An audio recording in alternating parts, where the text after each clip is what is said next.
IPhone users music related ആയിട്ടുള്ള ഒരു കിഡിലൻ ഷോർട്ട് കട്ട് ഓട്ടോമേഷനും കാര്യങ്ങളൊക്കെ കണ്ടെത്തി അതൊന്ന് സെറ്റപ്പ് ചെയ്യാൻ വേണ്ടി ട്രൈ ചെയ്യുമ്പോഴായിരിക്കും അറിയുന്നത് ലൈബ്രറിയിൽ അവൈലബിൾ ആയിട്ടുള്ള സോങ്സ് മാത്രമേ നമുക്ക് ഈ ഒരു ഓട്ടോമേഷനിലും ഷോർട്ട് കട്ടിലേക്ക് ആഡ് ചെയ്യാൻ പറ്റൂ എന്നുള്ളത്.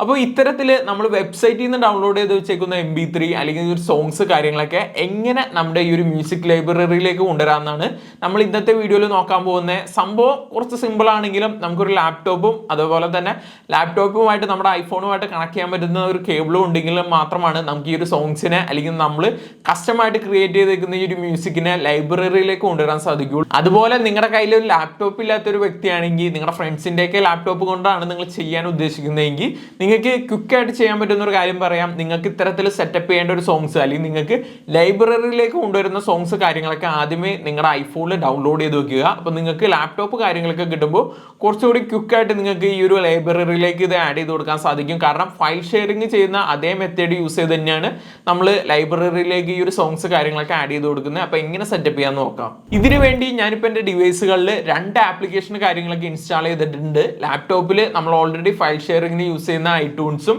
മൊബൈൽ ഫോണിൽ ഡോക്യുമെന്റ്സ് എന്ന് പറയുന്ന ഒരു ആപ്ലിക്കേഷനും ഇൻസ്റ്റാൾ ചെയ്തിട്ടുണ്ട്.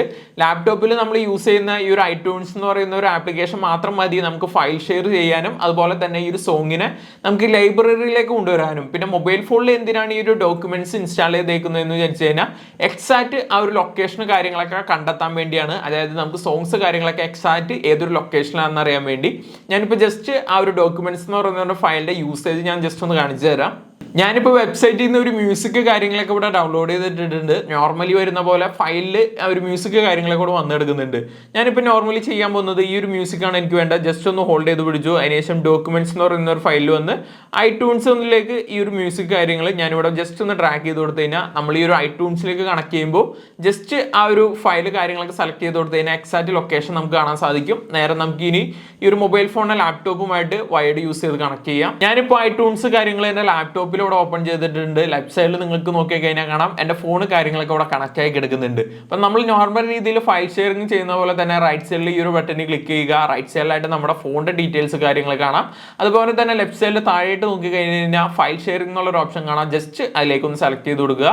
അതിനുശേഷം റൈറ്റ് സൈഡിൽ വന്നിരിക്കുന്ന ആപ്ലിക്കേഷനിൽ നമ്മൾ നേരത്തെ ആഡ് ചെയ്തിട്ടേക്കുന്ന ഡോക്യുമെന്റ്സ് എന്ന് പറയുന്ന ആ ഒരു ഫയൽ സെലക്ട് ചെയ്ത് കൊടുത്തു കഴിഞ്ഞാൽ നമ്മൾ അവിടെ ആഡ് ചെയ്തിട്ടേക്കുന്ന മ്യൂസിക് കാര്യങ്ങളൊക്കെ അവിടെ കാണാൻ സാധിക്കും. നിങ്ങൾക്ക് ലാപ്ടോപ്പിൽ നിന്ന് തന്നെ ഡൗൺലോഡ് ചെയ്യാൻ പറ്റുന്ന ഒരു ഓപ്ഷൻ അവൈലബിൾ ആണെങ്കിൽ ഈ പറയുന്ന കാര്യങ്ങളൊന്നും നിങ്ങൾ ചെയ്യണമെന്നില്ല. ഞാനിപ്പോൾ ലാപ്ടോപ്പ് കുറച്ച് നേരത്തേക്കൊക്കെ യൂസ് ചെയ്യാൻ പറ്റുന്ന വ്യക്തികൾക്ക് വേണ്ടി പറഞ്ഞു തരുന്നതാണ്. അപ്പോൾ ഈ ഒരു മ്യൂസിക്കിനെ നമ്മൾ ആദ്യം ചെയ്യേണ്ടത് നമ്മുടെ ലാപ്ടോപ്പിൻ്റെ ഫയൽ ലൊക്കേഷനിലേക്ക് ചേഞ്ച് ചെയ്യുക അല്ലെങ്കിൽ സേവ് ചെയ്യുക എന്നുള്ളതാണ്. അതിനുവേണ്ടി ജസ്റ്റ് ഈ ഒരു മ്യൂസിക് സെലക്ട് ചെയ്യുക. ജസ്റ്റ് ഒന്ന് സേവ് ചെയ്ത് കൊടുത്തു കഴിഞ്ഞാൽ നമുക്ക് ആ ഒരു മ്യൂസിക് കാര്യങ്ങളൊക്കെ നമ്മുടെ ലാപ്ടോപ്പിൻ്റെ ലൊക്കേഷനിലേക്ക് ആഡ് ചെയ്യാൻ സാധിക്കും. ഞാനിപ്പോൾ ജസ്റ്റ് സെലക്ട് ഫോൾഡർ കൊടുത്തു. ഇവിടെ ട്രാൻസ്ഫർ കാര്യങ്ങളൊക്കെ കംപ്ലീറ്റ് ആയിട്ടുണ്ട്. ഇനി നമ്മൾ ചെയ്യേണ്ടത് ഈ ഒരു മ്യൂസിക്കിനെ നമ്മൾ ബാക്ക് ടു ഇതിലേക്ക് ആഡ് ചെയ്ത് കൊടുക്കുക എന്നുള്ളതാണ്. അതിനുവേണ്ടി ജസ്റ്റ് ആഡ് ഫയൽ എന്ന് കൊടുത്തു കഴിഞ്ഞാൽ ആ ഒരു ലൊക്കേഷനും കാര്യങ്ങളൊക്കെ നമുക്കിവിടെ കാണാൻ സാധിക്കും. അതിനുശേഷം ഈ ഒരു സോങ്ങിനെ സെലക്ട് ചെയ്ത് കൊടുക്കുക. നേരെ ഇവിടേക്ക് ഒന്ന് ട്രാക്ക് ചെയ്ത് കൊടുക്കുക.